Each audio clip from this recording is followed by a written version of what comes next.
ছোটবেলা থেকেই একটা কথা শুনে আসছি, বাঙালি নাকি পুঁটি মাছের কাঙালি। তোমরাই বলো তো বন্ধুরা, কথাটা কতটা সত্যি আর কতটা মিথ্যে। তো কাল যেহেতু সোমবার ছিল আর আমি নিরামিষ খাই, তাই আমি কালকে মাছগুলো ধরিনি। তো বড়ই মাছগুলো কেটে ভেজে নিয়েছে, তো একটু ভাজাটা করা হয়ে গেছে, কোনো অসুবিধা নেই। চলো ঝটপট এটাকে কিছু একটা বানিয়ে নেওয়া যাক। তো দেখো আমি কিন্তু জিরে আর লঙ্কাটাকে পেস্ট করে নিয়েছি, আর দিকে কড়াই গরম করে তেল দিয়ে দিয়েছি। এই পাশে আমি আবার কচুর শাকও বসিয়ে দিয়েছি।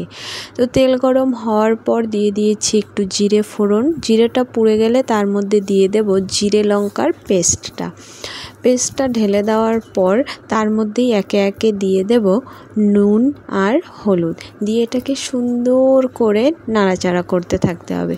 কে বলেছে সব সময় কি বলে সবজি দিয়েই ঝোল খেতে হবে? এভাবেও খেয়ে দেখো, দারুণ লাগে। তো তোমরা দেখতেই পেলে ঘড়িতে কিন্তু বাজে সকাল 7:30টাও হয়নি, কম আছে এখনও। দেখো তোমরা আবার ভাবতে পারো আমি হয়তো ঘুম থেকে উঠেই রান্না বসিয়েছি। আমি কিন্তু পুরো স্নান টান সেরে তারপর রান্না বসিয়েছি। তো দেখো মশলাটা ভালো করে কষিয়ে নিয়ে তার মধ্যে দিয়ে দিতে হবে জলটা ফুটতে শুরু করলেই তার মধ্যে দিয়ে দিতে হবে মাছগুলো দেওয়ার পর হালকা নাড়াচাড়া করে নিয়ে তার মধ্যে দিয়ে দিতে হবে চেরা কাঁচা লঙ্কা। এটা দিলে কিন্তু সেন্ট খুব সুন্দর আসে। তো কিছুটা মাছ রইলো, এটা দিয়ে পরে অন্য কিছু বানাবো।